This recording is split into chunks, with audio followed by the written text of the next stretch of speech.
நண்பர்கள் அனைவருக்கும் வணக்கம். இன்னைக்கு நம்ம அந்த வீடியோல சற்று முன் தமிழகத்தில் மிக முக்கிய 10 அறிவிப்புகள் வெளியாகி இருக்கு. ஸோ அது என்னென்ன அறிவிப்புகள் அப்படிங்கறத பத்தி தான் இப்ப நம்ம பார்க்க போறோம். வீடியோக்குள்ள போறதுக்கு முன்னாடி இது வரைக்கும் நீங்க நம்ம சேனலை சப்ஸ்கிரைப் பண்ணலனா உடனே சப்ஸ்கிரைப் பண்ணிருங்க. அப்படியே பக்கத்துல இருக்கக்கூடிய பெல் பட்டனையும் கிளிக் பண்ணிருங்க. அப்பதான் நாங்க போடக்கூடிய அனைத்து பயனுள்ள தகவல்களும் உங்களை கரெக்ட் டைம்க்கு ரீச் ஆகும். இப்ப வாங்க வீடியோக்குள்ள போலாம். புதிய ரேஷன் கார்டு விண்ணப்பங்களை விரைவாக பரிசீலித்து வழங்குமாறு அதிகாரிகளுக்கு தமிழக அரசு உத்தரவிட்டுள்ளது. வார விடுமுறையை முன்னிட்டு பொதுமக்கள் தங்களுடைய சொந்த ஊருக்கு செல்ல ஏதுவாக சிறப்பு பஸ்கள் அறிவிக்கப்பட்டுள்ளன. மகளிர் உரிமை தொகையை 2500 ரூபாயாக உயர்த்தி வழங்குவதற்கான பணிகளை தமிழக அரசு தீவிரப்படுத்தி இருப்பதாக தகவல் வெளியாகியுள்ளது. மின் கட்டணத்தை உயர்த்தும் எண்ணம் அரசுக்கு இல்லை என்று அமைச்சர் திரு நிர்மல்குமார் அவர்கள் தெரிவித்துள்ளார். 10ஆம் வகுப்பு தேர்வு விடைத்தாள்களுடைய ஸ்கேன் காப்பி பெற விரும்புவோர் மே 22ஆம் தேதி முதல் மே 25ஆம் தேதி வரை விண்ணப்பிக்கலாம் என்று பள்ளி கல்வித்துறை அறிவித்துள்ளது. தாங்கள் பயின்ற பள்ளிகள் தேர்வெழுதிய மையங்கள் வழியாக மாணவர்கள் இதற்கு விண்ணப்பிக்கலாம். புதிய ரேஷன் அட்டைக்கு விண்ணப்பித்து நிலுவையில் இருப்பவர்களுக்கு ஸ்மார்ட் கார்டு வழங்கும் பணிகள் தொடங்கியுள்ளன. அம்மா உணவகங்களை மேம்படுத்தி தரமான உணவு வழங்க வேண்டும் என்று நகராட்சி நிர்வாகத்துறை உத்தரவிட்டுள்ளது.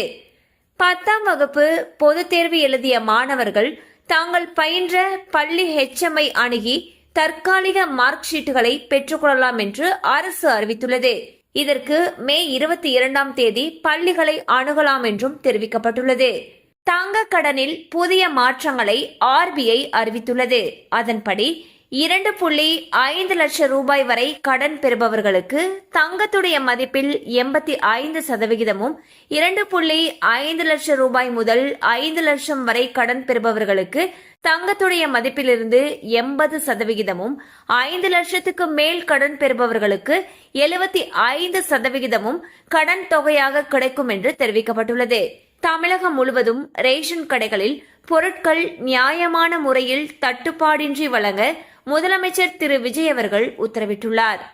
முதலமைச்சருடைய பெண் குழந்தை பாதுகாப்பு திட்டத்தின் கீழ் 2026-27ஆம் நிதியாண்டுக்கு புதிதாக விண்ணப்பிக்கலாம் என்று அரசு அறிவித்துள்ளது. இந்த திட்டத்தின் கீழ் குடும்பத்தில் ஒரு பெண் குழந்தை இருந்தால் 50,000 ரூபாயும், 2 அல்லது 3 பெண் குழந்தைகள் இருந்தால் தலா 25,000 ரூபாயும் வழங்கப்படுகிறது. கோடை விடுமுறைக்கு பிறகு ஜூன் 1ஆம் தேதி பள்ளிகள் திறக்கப்படும் என்று அமைச்சர் திரு ராஜ்மோகன் அவர்கள் அதிகாரப்பூர்வமாக அறிவித்துள்ளார். இதில் 1 முதல் 3ஆம் வகுப்பு வரையிலான மாணவர்களுக்கு மட்டும் ஜூன் 4ஆம் தேதி பள்ளிகள் திறக்கப்படுகின்றன. வேலையில்லா பட்டதாரிகளுக்கு 4000 ரூபாய் உதவித்தொகை வழங்கும் திட்டத்தை விரைவில் செயல்படுத்த முதலமைச்சர் திரு விஜய் அவர்கள் உத்தரவிட்டிருப்பதாக தகவல் வெளியாகியுள்ளன. கண்டிப்பா அந்த அப்டேட் உங்களுக்கு பயனுள்ளதா இருக்கும் நம்புறோம். மேலும் இது போல அப்டேட்ஸ் உங்களை உடனே ரீச் ஆகணும்னு நினைச்சீங்கன்னா நம்ம சேனலோட தொடர்ந்து இணைந்திருங்கள். தேங்க்யூ ஃபார் வாட்சிங்.